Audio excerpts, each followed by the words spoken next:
আমরা বাকি 4টা আসনকে আমাদের শরিক দলের জন্য আমাদের যে পলিটিক্যাল কমিটমেন্টের জায়গা থেকে নির্বাচনী সমঝোতার বিভিন্ন পর্যায়ে আমাদের জোটকে আমরা অ্যাকোমোডেট করেছি। বিসমিল্লাহির রহমানির রহিম। সম্মানিত সাংবাদিক বন্ধুগণ, সম্মানিত দেশবাসী, আসসালামু আলাইকুম। আজকে আমরা এখানে এসেছি নির্বাচন কমিশন জাতীয় সংসদের 50টি মহিলা আসন সংরক্ষিত তার তফসিল ঘোষণা করেছে, নির্বাচনের তফসিল। সেই তফসিল অনুযায়ী আজকে নমিনেশন পেপার দাখিলের শেষ দিন। আজকের এই শেষ দিবসে জাতীয় সংসদের যে নারী আসনের সংরক্ষিত নারী আসনের রেশিও অনুযায়ী কমিশন ঘোষিত 13টি আসনে 11 দলীয় নির্বাচনী যে ঐক্য হয়েছিল সে ঐক্যের জন্য বন্টন করা হয়েছে। আমরা সবাই জানি এই 50টি আসন যারা নির্বাচিত হয়েছেন 300 আসনের প্রতি 6টিতে 1টি করে আসন বন্টন হয়। সে অনুযায়ী 11 দলীয় ঐক্য 13টি আসন তার ন্যায্য প্রাপ্ত ইচ্ছা সেই অনুযায়ী আজকে নমিনেশন পেপার দাখিল করেছে। যারা যারা নমিনেশন দাখিল করেছেন তারা আপনাদের সামনে উপস্থিত আছেন। আমরা গতকাল তালিকা প্রকাশ করেছি, এই জন্য আজকে আর এটার পুনরাবৃত্তি করতে চাই না। ইতিমধ্যে আপনারা সবাই এটা জেনে গেছেন। আমি সংক্ষেপে এতটুকু বলবো তালিকা সম্পর্কে। এখানে বাংলাদেশ জামাত ইসলামীর রেশিও অনুযায়ী প্রাপ্ত যে আসন ছিল সেখানে আমরা 12টি আসন নমিনেশন দিতে পারি। 1টি আসন এনসিপি 6টি আসনের, আর আমাদের 12টি আসন থেকে আমরা 8টি আসন আমাদের দলের জন্য দলের নেতৃত্বের যারা আছেন মহিলা বিভাগ তাদের মধ্যে থেকে মহিলা বিভাগের পরামর্শের ভিত্তিতে আমাদের যেটা পার্লামেন্টারি পার্টি আছে দলের সেই বোর্ডে আমরা চূড়ান্তভাবে নির্বাহী পরিষদ যেটা আমাদের সর্বোচ্চ নির্বাচনী পার্লামেন্টারি বোর্ড সেখান থেকে চূড়ান্ত করেছি। আর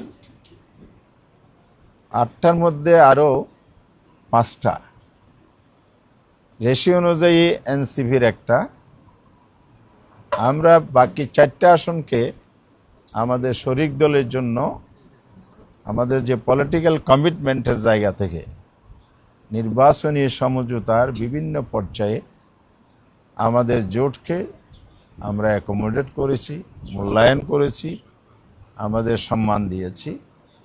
তার সাথে এই নির্বাচনটা হয়েছে জুলাই বিপ্লবের প্রেক্ষাপটে। রক্তাক্ত অভ্যুত্থানের ওপর দাঁড়িয়ে আছে আজকে বাংলাদেশ এবং আজকের জাতীয় সংসদ। সেই জায়গায় আমরা দল এবং জোটের ঊর্ধ্বে উঠে শহীদ পরিবারদের প্রতিনিধিত্ব করার জন্য উত্তরায় যে শহীদ হয়েছিল শহীদ জাবের ইব্রাহিমের মাকে আমরা এখানে মনোনয়ন দিয়েছি। ওনার নাম হচ্ছে রোকেয়া বেগম, উনি এখানে উপস্থিত আছেন। আর বাকি এনসিপির 1টি আসন থেকে তারা মুনিরা শারমিন দলের যুগ্ম আহ্বায়ক এখানে উপস্থিত আছে, তা সবাই পরিচিত মুখ চিনেন। আরেকটি আসন আমরা এনসিপিকে আমার পাশে যে দাঁড়িয়ে আছে ডাক্তার মাহমুদা মিথু, সে জালকাঠি 2 থেকেই জালকাঠি 1-এই নমিনেশন সাবমিট করেছিল। আমরা সেই সময় সমঝোতার যে ফর্মুলা ছিল সেই জায়গায় তার নমিনেশন প্রত্যাহার করা হয়। আমরা নারী আসনে তাকে মনোনয়ন দিয়ে সম্মানিত করেছি। এটা আমাদের কমিটমেন্ট, আমরা রক্ষা করেছি। এরপরে বাংলাদেশ খেলাফত মজলিস 2টি আসন পেয়েছে 300 আসনের মধ্যে। সরাসরি যে নির্বাচন, তো রেশিওতে আসে না, তারপরেও আমরা 11 দলীয় জোট হিসাবে আমরা জামায়াতের পক্ষ থেকে বাংলাদেশ খেলাফত মজলিসকে একটি আসনে নমিনেশন দিয়েছি। মাহমুদা হাকিম, মাহবুবা হাকিম উনি প্রকৌশলী, তাকে আমরা নমিনেশন দিয়েছি। আর আমাদের অন্যতম শরিক দল জাগপা জাতীয় নির্বাচনে সরাসরি নির্বাচনে অংশগ্রহণ করার সুযোগ পাইনি। 11 দলের সমঝোতা আসনে আমরা সে সময়ের প্রতিশ্রুতি ছিল তাদেরকে আমরা, তাদের যে দলের প্রধান জাগপার প্রেসিডেন্ট যিনি আমাদের সামনে এখন উপস্থিত আছেন, ব্যারিস্টার তাসমিয়া প্রধান এখানে উপস্থিত আছেন, তিনি মনোনীত। এ হলো দলভিত্তিক আমরা যে নমিনেশন দিয়েছি, এটা আমরা আপনাদের সামনে পেশ করলাম।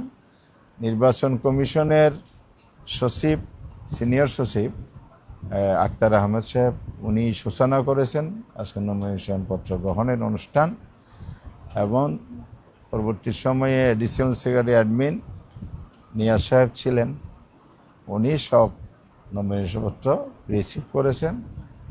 আনুষ্ঠানিকভাবে আমরা এটা দাখিল করেছি। তফসিল অনুযায়ী আপনারা জানেন 12ই মে নির্বাচন, এর মধ্যে বিভিন্ন পর্ব আছে, স্কোরিং আছে, প্রতীক বরাদ্দ আছে, সব মিলিয়ে একটা পদ্ধতি আছে। তবে এখানে যেহেতু সরাসরি নির্বাচন নয়, আমাদের সংবিধানে যেভাবে বর্ণিত আছে সেই অনুযায়ী সংরক্ষিত আসনে মূলত ভোটার হচ্ছে পার্লামেন্ট মেম্বারগণ। তো সেটা মেনটেন করেই ওনারা ইলেকশন প্রক্রিয়া সম্পন্ন করবেন, গেজেট প্রকাশ করবেন। আমরা আশাবাদী হব নারী আসনে যে আমরা কম্বাইন্ড তালিকা সাবমিট করেছি, এটার মধ্যে আর কোনো প্রতিদ্বন্দ্বী প্রার্থী থাকার সুযোগ নেই। এই 13টি আসন 13টি তালিকার ভিত্তিতে ওনারা এখানে বিনা প্রতিদ্বন্দ্বিতায় নির্বাচিত হওয়ার কথা। আমরা আশা করি সেভাবে নির্বাচনের ফলাফল আসবে। তো এই ব্যাপারে আমরা কমিশনের সাথে আলাপ সেভাবেই হয়েছে, এবং নির্বাচন যেহেতু সরাসরি হয়ে গেছে, পার্লামেন্ট চলছে, এবং টাইমলি যদি ওনারা পার্লামেন্টে যেতে পারেন তাহলে জাতির যে প্রত্যাশা এবং নারী সমাজের যে বিশেষ করে প্রত্যাশা, নারী প্রতিনিধিত্ব, সেই জায়গাটাও আমরা মনে করি সঠিক সময়ে হবে। এই জন্য কমিশন যেন কোনো ধরনের এখানে অন্য কিছু করবে না বা ভিন্ন পরিস্থিতির অবতারণা হবে না, এটাই আমরা আস্থা রাখি। ওনারাও সে ব্যাপারে আশ্বস্ত করেছেন। আশা করি এই 13 জনে নির্বাচিত হয়ে আমাদের 11 দলীয় ঐক্যের পক্ষ থেকে পার্লামেন্টে নারী প্রতিনিধিত্ব করবেন।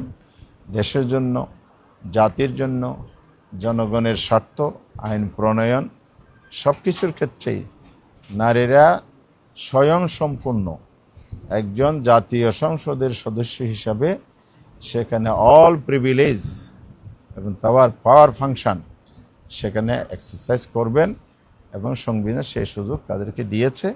আমরা আশাবাদী হব এই নারীর প্রতিনিধিত্বকারী এই আসনে আমাদের এই 13 জন বিরোধী দলের মঞ্চে বসেই, বিরোধী দলের কাতারে বসেই দেশ গঠনে, জাতি গঠনে ভূমিকা পালন করবে।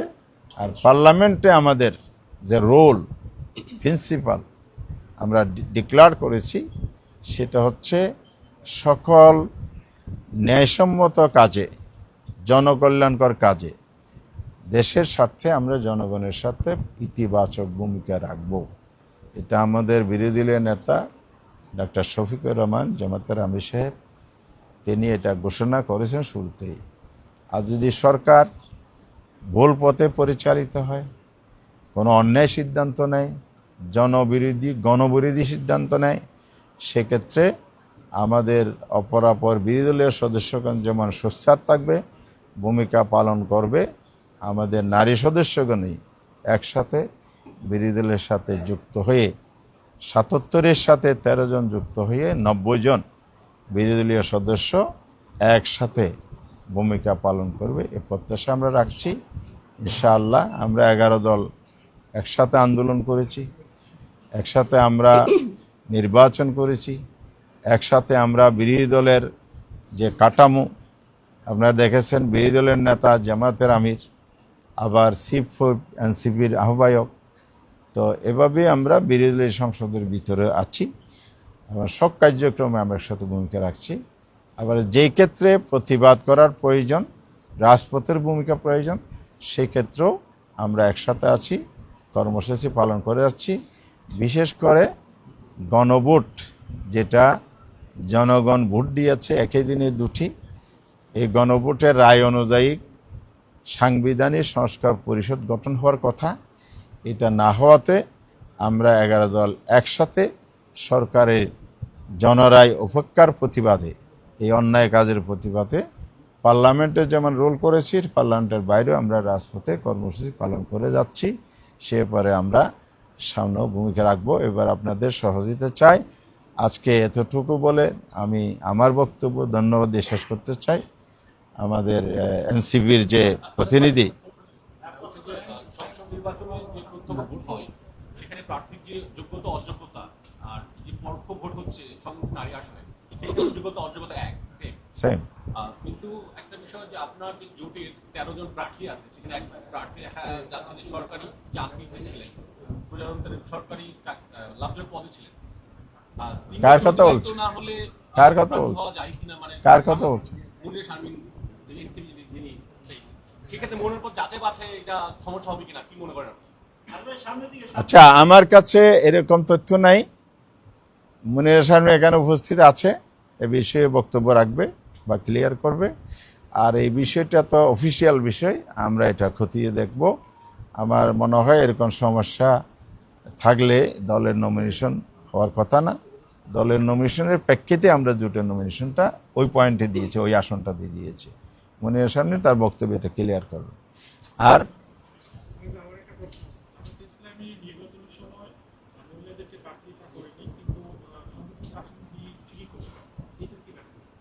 না না, এটা তো নতুন কিছু নয়। আমরা আগেও বিভিন্ন সময়ে পার্লামেন্টে ছিলাম, সেখানে আমরা সংরক্ষিত নারী আসনে আমাদের নমিনেশন দিয়েছি। আমাদের নারীগণ যথেষ্ট যোগ্যতার সাথে ভূমিকা পালন করেছে। আর আপনারা যে প্রশ্নটা করেছেন, সরাসরি নির্বাচনটা ম্যান্ডেটরি বিষয় নয়, আমাদের আরপিওতেও নয়, আর আমাদের সংবিধানও নাই। তবে ঐক্যমত কমিশনে একটা সংস্কারের প্রস্তাব আছে, সেটা এই ত্রয়োদশ সংসদে নয়, পরবর্তী সময়ে 5% করে একটা ম্যান্ডেটরি বিষয় আছে। সে বিষয়ে আমরা দলীয় ফোরামে আলোচনা করে যখন সিদ্ধান্ত নেব, তখন আমরা জানতে পারব। ধন্যবাদ। না বলবেন, আমি তো দিচ্ছি তাদেরকে। তা আবার এই প্রশ্ন না নিয়ে ওনাদের বক্তব্য শুনি।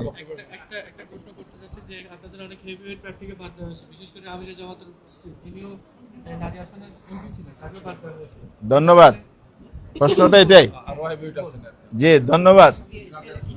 ধন্যবাদ। আমাদের একটা প্রশ্ন উনি করে আমাকে হেল্প করলেন। আমাদের অন প্রিন্সিপাল এক পরিবারে 2 জন সংসদ সদস্য অতিথি আমরা সেটা অ্যালাউ করি নাই, এবারও এটা করা হয় নাই। তো এটা অন প্রিন্সিপাল আমাদের দলের সিদ্ধান্ত অনুযায়ী আমরা করেছি। উনি আমির জামাতের স্ত্রী হেভিওয়েট শুধু নয়, তার সাথেও জামায়াত ইসলামের ডজন ডজন আমাদের হেভিওয়েট প্রার্থী আছে। জাতির সামনে তুলে ধরার মতো, দেশ পরিচালনার মতো যোগ্য নারী নেতৃত্ব আমাদের আলহামদুলিল্লাহ আছে।